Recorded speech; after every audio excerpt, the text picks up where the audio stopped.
आप सभी प्रतियोगी छात्र छात्राओं का बहुत अभिनंदन है, बहुत स्वागत है। आज मुद्रा और बैंकिंग चैप्टर के विमर्श का छठा दिन है। हम लोग अपने पढ़ने के परिपाटी में थोड़ा सा परिवर्तन किए हैं। हम लोग आज के टॉपिक में आने के पहले कुछ प्रश्नों का रिवीजन के तौर पर हम लोग देखते हैं और जो पुराने पढ़े हुए जो टॉपिक हैं उन पुराने पढ़े हुए टॉपिक से कुछ प्रश्न हम आप लोगों के सामने रखते हैं।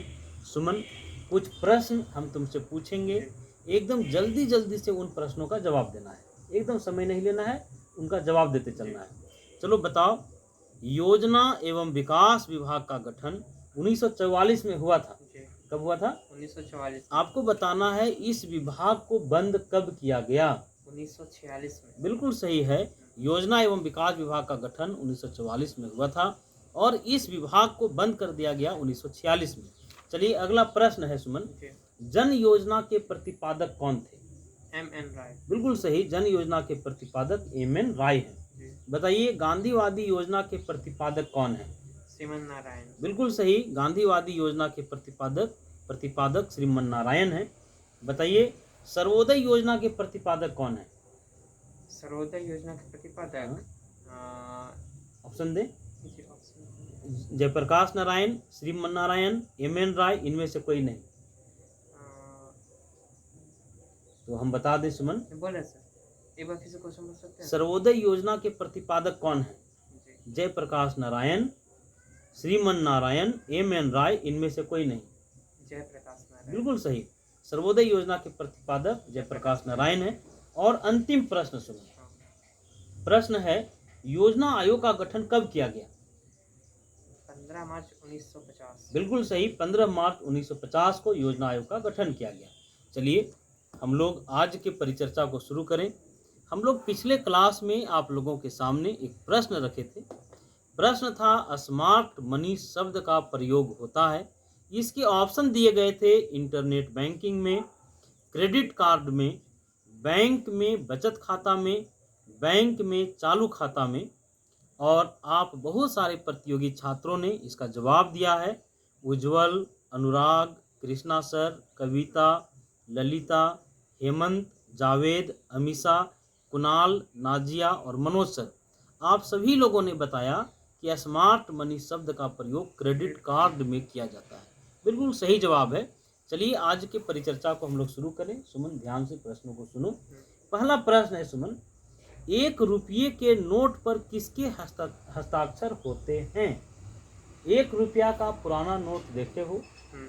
1 रुपया का नोट और 2 रुपया का नोट कभी देखना, या कोई और नोट देखना। 2 रुपया से लेकर 2000 तक के जो नोट होते हैं उसमें RBI के गवर्नर का हस्ताक्षर होता है। लेकिन 1 रुपये के नोट में किसका हस्ताक्षर होता है, बताओ? तो हम बता दें कि जो 1 रुपये का नोट है इसमें वित्त सचिव, भारत सरकार के वित्त सचिव का हस्ताक्षर होता है। ये प्रश्न आप सभी प्रतियोगी छात्रों को हम बता दें, यूपी PGT 2005 में पूछा गया था और TGT 2005 में भी पूछा गया था। तो हम लोगों ने देखा कि 1 रुपये के नोट पर हस्ताक्षर होते हैं वित्त सचिव, भारत सरकार का।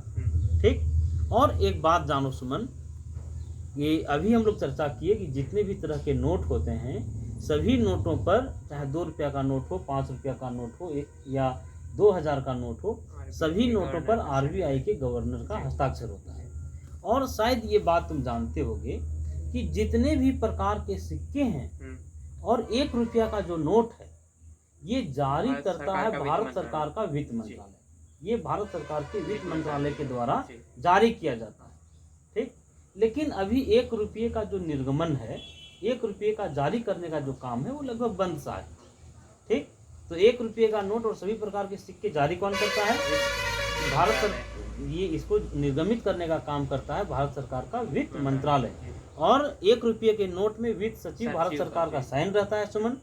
और एक महत्वपूर्ण बात हम बता दें, 1 रुपये का नोट और सभी प्रकार के सिक्के चलन में डालने का काम RBI का है। ठीक। हाँ। इसका वितरण करने का काम, RBI इसे चलन में लाने का काम किसका है? RBI आरबीआई का। लेकिन इसे निर्गमन कौन करता है? भारत सरकार का वित्त मंत्रालय। ठीक। हम लोग दूसरे प्रश्न पे आए इसमें। दूसरा प्रश्न है, कोई चेक किस प्रकार की जमाओं के विरुद्ध निर्मित किया जाता है? ठीक, प्रश्न है कि कोई चेक किस प्रकार की जमाओं के विरुद्ध निर्मित किया जाता है। हम ऑप्शन दे रहे हैं सुमन। आवर्ती जमाओं पर, सावधि जमाओं पर, मांग जमाओं पर, उपयुक्त सभी प्रकार की जमाओं पर। ये क्वेश्चन टीजीटी 2005 में पूछा है।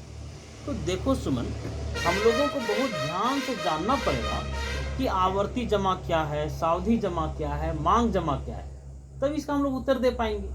तो प्रश्न था, कोई चेक किस प्रकार की जमाओं के विरुद्ध निर्मित किए जाते हैं। तो एक बात जानो, आवर्ती जमा को हम लोग कहते हैं रैकरिंग डिपॉजिट। ठीक, आवर्ती जमा को हम लोग कहते हैं रैकरिंग डिपॉजिट। जैसे मान लो 2 साल के लिए हम तय कर लिए कि हर महीना हम 1000 रुपया जमा करते चलेंगे, ये रैकरिंग डिपॉजिट का उदाहरण है। सावधि जमा को हम लोग कहते हैं फिक्स डिपॉजिट। अपना पैसा 4 साल के लिए, 3 साल के लिए, 10 महीना के लिए हम लोग फिक्स कर देते हैं, ये सावधि जमा है। और मांग जमा का मतलब है कि व्यवसायिक बैंकों के पास जो चालू खाता रहता है और व्यवसायिक बैंकों के पास जो बचत खाता होता है, वो मांग जमा के अंतर्गत आता है। ठीक, तो हम लोग अभी जो चर्चा किए कि कोई चेक किस प्रकार की जमाओं के विरुद्ध निर्मित किया जाता है, तो जान लो सुमन, ये मांग जमाओं के विरुद्ध निर्मित किया जाता है। ठीक, मतलब अगर आप बैंक में चालू खाता रखे हैं, आप बैंक में अगर बचत खाता रखे हैं, तो किसी व्यक्ति को आप चेक दे सकते हैं। ठीक, चेक देने का मतलब ये हुआ सुमन कि हम बैंक को आदेश दे रहे हैं कि हम जिस आदमी को चेक दिए हैं और उसमें जितनी रकम भरे हैं, उस व्यक्ति को उतनी रकम दे दिया जाए। ठीक, तो हम लोग यहाँ चर्चा किए कि चेक किस प्रकार की जमाओं के विरुद्ध निर्मित किए जाते हैं, मांग जमाएं। और हम लोग मांग जमाओं के संदर्भ में एक बात देखे, मांग जमा राशि का मतलब है जिस पैसा को हम लोग कभी भी निकाल सकते हैं। जो फिक्स डिपॉजिट है वो मांग जमा राशि नहीं है, आवर्ती खाता भी मांग जमा राशि नहीं है। मांग जमा राशि कौन है? तो करेंट अकाउंट और सेविंग अकाउंट। ठीक है, चालू खाता और बचत खाता, ये दोनों मांग जमा खाताओं या मांग जमा राशि के अंतर्गत आता है। ये समझ में आ गया? तीसरे प्रश्न पर आए। तीसरा प्रश्न है, वाणिज्यिक बैंकों की मांग जमाओं में सम्मिलित होता है। अभी तुरंत हम लोग चर्चा किए थे कि वाणिज्यिक बैंक या व्यवसायिक बैंक या कॉमर्शियल बैंक वाणिज्यिक बैंकों की मांग जमाओं में सम्मिलित होता है। हम ऑप्शन दे रहे हैं, चालू खाता, बचत खाता, सावधि खाता, ए और बी दोनों। फिर से सुनो, वाणिज्यिक बैंकों की मांग जमाओं में सम्मिलित होते हैं। चालू खाता भी होता है, हम लोग देखे थे, बचत खाता भी होता है, लेकिन सावधि खाता नहीं होता, फिक्स डिपॉजिट नहीं होता है। तो वाणिज्यिक बैंकों की मांग जमाओं में कौन शामिल होगा जी? चालू खाता और बचत खाता। इसका मतलब ए और बी दोनों हो जाएगा। ठीक, अगले प्रश्न पर आया जाए। अगला प्रश्न है, भारतीय रुपये का जो प्रतीक चिन्ह है, भारतीय रुपये का प्रतीक चिन्ह देखे हो? नहीं, 3 भारतीय रुपये का जो प्रतीक चिन्ह है वो रोमन अक्षर र नहीं आर, ठीक है, और देवनागरी अक्षर र की जैसे मिलता जुलता है। ठीक, देखो इस तरह का। ठीक है, भारतीय रुपये का जो प्रतीक चिन्ह है उसका प्रारूप किसने दिया? ये प्रश्न पीजीटी 2013 में पूछा गया। तो एक बात जान लो सुनो, भारतीय रुपये का जो प्रतीक चिन्ह है, ठीक, भारतीय रुपये का प्रतीक चिन्ह के संदर्भ में देखें हम लोग, देवनागरी के आर और रोमन अक्षर के आर से मिलता जुलता प्रतीक चिन्ह जो है, ये भारतीय रुपये के सिंबल के रूप में, प्रतीक के रूप में स्वीकार किया गया। और इस प्रारूप को बनाए थे डी उदय कुमार। कौन? डी उदय कुमार। और एक बात जान लो, भारत अपने रुपये का अलग पहचान रखने वाला दुनिया का 5वां देश है। ठीक, भारत अपने रुपये का अलग पहचान रखने वाला दुनिया का कैवा देश है? 5वां देश। अन्य देशों की मुद्राएं, जैसे समझना, अमेरिकी डॉलर का अपना पहचान चिन्ह है, ब्रिटिश पाउंड स्टर्लिंग का अपना पहचान चिन्ह है, जापानी येन का है और यूरोपीय यूरो का है और 5वें स्थान पर भारत है। ठीक, भारतीय रुपये के प्रतीक चिन्ह का प्रारूप किसने दिया? तो डी उदय कुमार ने दिया। ठीक, हम लोग 4 प्रश्नों को देख लिए हैं। 5वां प्रश्न ध्यान से सुनना। 5वां प्रश्न है, 1 रुपये के नोट एवं सिक्के किसके पास संग्रहित रहते हैं? देखो, जल्दीबाजी बिल्कुल भी नहीं करना है। ठीक है, जैसे 1 रुपये का नोट और सभी प्रकार का सिक्का जारी करने का काम, निर्गमित करने का काम भारत सरकार के वित्त मंत्रालय का है। 1 रुपये के नोट में वित्त सचिव का साइन रहता है, ये भी हम लोग देख चुके हैं। लेकिन प्रश्न हम लोगों का ये है कि 1 रुपये के नोट एवं सिक्के किसके पास संग्रहित रहते हैं? संग्रह मतलब जमा, तो आरबीआई के पास, वित्त मंत्रालय के पास, डाकघर के पास, इनमें से कोई नहीं। ये क्वेश्चन पीजीटी 2009 में पूछा है, तो बिल्कुल सही तुम सोच रहे हो कि 1 रुपये के नोट एवं सिक्के किसके पास संग्रहित रहते हैं? आरबीआई के पास। क्लियर? 1 रुपये के नोट और सिक्के संग्रहित किसके पास होते हैं? आरबीआई के पास। अब चलो हम लोग आते हैं 6ठे प्रश्न पर। ठीक है, 6ठा प्रश्न समझना, क्योंकि देखो सुमन, हम एक बात बार बार कहते हैं, किसी प्रश्न को आसान नहीं समझना है। ठीक है, प्रतियोगी परीक्षाओं का मूल मंत्र यही है कि सिलेबस को हम 100% समझेंगे, सिलेबस को बहुत बारीकी के साथ समझेंगे और सिलेबस का कोई भी चीज महत्वहीन नहीं है, कहीं से भी प्रश्न रह सकता है। ठीक, और हम लोग अपने परिचर्चा में जो जेपीएससी और टीजीटी पीजीटी के लिए हम लोग जो परिचर्चा कर रहे हैं, आप लोगों को बता दें कि एनसीईआरटी का ऐसा कोई भी लाइन नहीं है जिससे ऑब्जेक्टिव बन सकता है, उसे हम छोड़ नहीं रहे हैं। एनसीईआरटी के हर लाइन को समझते हुए हम टीजीटी पीजीटी और जेपीएससी के पाठ्यक्रम को भी ध्यान में रख रहे हैं, लेकिन एनसीईआरटी को एकदम फोकस किए हुए हैं। तो चलो अगले प्रश्न पर हम लोग आते हैं। मुद्रा के प्राथमिक कार्य के अंतर्गत निम्न में से किसे शामिल किया जाता है? सुमन, हम लोग मुद्रा के पैसे के बहुत सारे काम जानते हैं, बहुत सारा काम है जी मुद्रा का। जैसे मुद्रा का काम है विनिमय करना, मुद्रा का काम है मूल्य का मापन करना, मुद्रा का काम है संग्रहण करना, मुद्रा का काम है विभाजन करना, मुद्रा का काम है संपत्तियों का स्थानांतरण करना, मुद्रा का काम है साख मुद्रा का आधार प्रदान करना, और मुद्रा का ही काम है वितरण करना, मुद्रा का ही काम है अंतर्राष्ट्रीय व्यापार करना। नहीं, बहुत सारे काम है मुद्रा के, पैसे के बहुत सारे काम है, लेकिन सवाल ये है कि मुद्रा का प्राथमिक कार्य कौन है? मुद्रा का सबसे प्राथमिक कार्य का मतलब है सबसे महत्वपूर्ण कार्य। सुमन, दिमाग में एकदम सेट करके रखो कि मुद्रा का 2 प्राथमिक कार्य, एक विनिमय का माध्यम और दूसरा मूल्य का मापक। ठीक, लेन देन का माध्यम आज मुद्रा है, नहीं, विनिमय का माध्यम का एक कार्य करता है और मूल्य का मापक का काम करता है। प्याज कितने रुपये किलो होना चाहिए, कितने रुपये किलो है, पेट्रोल कैसे रुपये लीटर है, कपड़ा कैसे रुपये मीटर है, ये मूल्य के मापन का काम हुआ। तो मूल्य के मापन का काम और विनिमय का काम, ये 2 काम जो है ये मुद्रा का प्राथमिक कार्य है। क्लियर? या इसके मुख्य कार्य हैं। और इसके मुद्रा के और भी बहुत सारे कार्य हैं, जैसे मुद्रा के सहायक कार्य या गौण कार्य। सहायक कार्य क्या क्या है?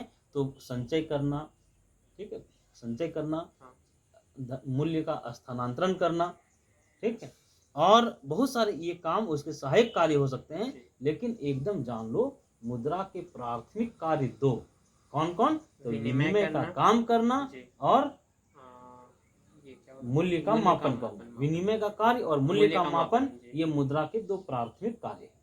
ये कई बार प्रश्न पूछा है, ठीक है, ये प्रश्न कई बार टीजीटी पीजीटी में पूछा गया है, तो महत्व का प्रश्न है।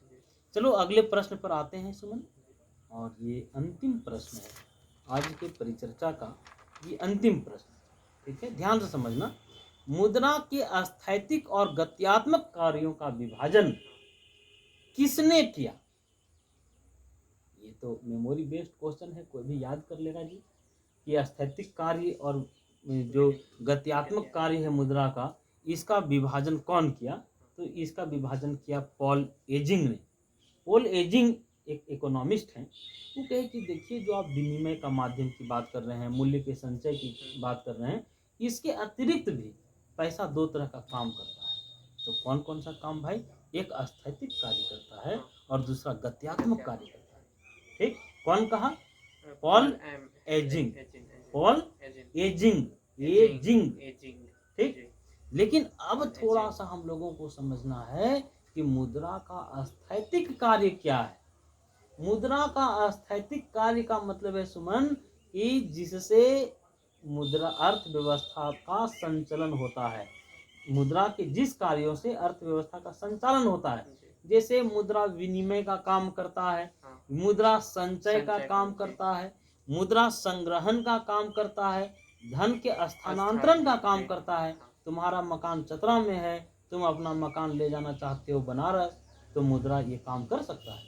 यहाँ बेच के तुम बनारस में खरीद लेते हो, ये मुद्रा के स्थानांतरण का, मूल्य के स्थानांतरण का काम हो गया।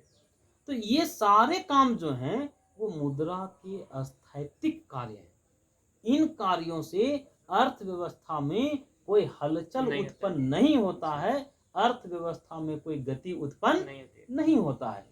ठीक, तो मुद्रा के स्थैतिक कार्य समझ में आया जी, जिससे अर्थव्यवस्था का संचालन तो होता है लेकिन अर्थव्यवस्था में कोई गति उत्पन्न नहीं होता है। जैसे विनिमय का काम, जैसे विभाजन का काम, संग्रहण का काम, ठीक, मूल्य के मापन का काम, ये मुद्रा के कैसे काम है? ये स्थैतिक कार्य। ठीक, लेकिन इसी को हम लोग कहते हैं जी कि जो मुद्रा के स्थैतिक कार्य हैं, इसको हम लोग निष्क्रिय कार्य भी कहते हैं, इसे हम लोग तकनीकी कार्य भी कहते हैं। ठीक, मुद्रा का जो स्थैतिक कार्य है उसका नाम है बाबू निष्क्रिय कार्य। ठीक, इसका दूसरा नाम है तकनीकी कार्य। लेकिन अब समझना परवैगिक कार्य क्या है। परवैगिक कार्य ठीक इसका उल्टा, स्थैतिक कार्य का उल्टा है परवैगिक कार्य। परवैगिक कार्य का मतलब है जिससे अर्थव्यवस्था में हलचल उत्पन्न हो जाता है, जिससे अर्थव्यवस्था में तेजी और मंदी आ सकता है। ठीक है, जिससे अर्थव्यवस्था में कीमतों में बहुत तेजी के साथ उतार और चढ़ाव आ सकता है। ठीक, जिससे अर्थव्यवस्था में उत्पादन, रोजगार, कीमत, इन चीजों पर बहुत व्यापक प्रभाव पड़ सकता है। जैसे तुम पूछोगे वो काम क्या है मुद्रा के, तो मुद्रा के वे काम है निवेश का काम, इन्वेस्टमेंट का काम। जैसे हम लोग खेती करते हैं और खेती करते हैं तो एक मुट्ठा अगर बीज हम लोग किसी खेत में बो दिए तो सिर्फ एक मुट्ठा अनाज ही पैदा नहीं होता है, बहुत ज्यादा अनाज। सरसों का एक मुट्ठा हम अगर कहीं छींट दिए 2 बोरा हो सकता है कि नहीं सरसों। तो जो परवैगिक कार्य है मुद्रा का, उसी तरह का काम है जैसे इन्वेस्टमेंट का काम। अगर हम लोग 10 लाख रुपया इन्वेस्टमेंट किए तो सिर्फ 10 लाख रुपया ही आय नहीं बढ़ेगा, 10 लाख से कई गुना ज्यादा आय बढ़ सकता है। ठीक, तो ये इसके कैसे कार्य हैं? तो परवैगिक कार्य है। तो मुद्रा के परवैगिक कार्यों को हम लोग देख लिए। इससे आय पर, आय के वितरण पर, रोजगार पर और कीमतों पर व्यापक असर पड़ता है। एग्जाम्पल लिए मुद्रा का इन्वेस्टमेंट का काम। ठीक, और देखो जो मौद्रिक नीति है, जो राजकोषीय नीति है, इसकी निर्धारण का आधार भी मुद्रा होता है, ये हम लोग जानते हैं। तो आज हम लोगों ने देख लिया कि मुद्रा के स्थैतिक और गत्यात्मक कार्यों का विभाजन पॉल एजिंग ने किया। आप सभी प्रतियोगी छात्र आप देखते होंगे कि परिचर्चा में 2 प्रश्न ही सही नया निकल के आता ही होगा। कुछ न कुछ प्रश्न आपके लिए जरूर नया होगा, जिन प्रश्नों को आप रोज नया आपके लिए लगता होगा, नए तरीके से आप सुनते होंगे। आप सभी लोग जब क्लास करने के लिए बैठें, जब वीडियो क्लास आप करने के लिए बैठें, तो अपने साथ कलम और कॉपी लेकर के बैठें। आप सिर्फ वीडियो को सुने नहीं, आप चीज़ों को लिखते चले जाएं, निश्चित रूप से आपको समझ में आएगा। और आज क्वेश्चन ऑफ द डे में एक प्रश्न है आप लोगों के सामने, लेकिन एक बात का हमें बेहद दुख है, हमें एक बात का आप लोगों से बहुत शिकायत भी है अभी टीजीटी और पीजीटी के ग्रुप में और जेपीएससी मुख्य परीक्षा वाले ग्रुप में, दोनों ग्रुप को अगर मिला दिया जाए तो कम से कम 70 स्टूडेंट जुड़े हुए हैं। दोनों ग्रुप में, जेपीएससी और टीजीटी पीजीटी ग्रुप में लगभग 70 स्टूडेंट जुड़े हुए हैं, लेकिन जब कमेंट्स करने की बारी होती है तो बहुत मुश्किल 12-13 स्टूडेंट का ही कमेंट्स दिखाई पड़ता है। ये सही परिपाटी नहीं है। बहुत सारे छात्रों का कमेंट्स मैंने आज तक देखा ही नहीं है, जो सही नहीं है। ये प्रश्न आप लोगों को दिया जाता है कि आप खोजें। आप लोगों के पास अगला वीडियो आने तक 24 घंटा का समय रहता है। इस दौरान आप प्रश्नों को ज़रूर देखें और इसका कमेंट्स करने का प्रयास करें। क्वेश्चन ऑफ द डे में आज का प्रश्न है, ध्यान से सुनिएगा। प्रश्न है, आरबीआई का राष्ट्रीयकरण कब किया गया? आप लोग बहुत डिटेल लिखने का प्रयास करें। बहुत आभार, बहुत धन्यवाद।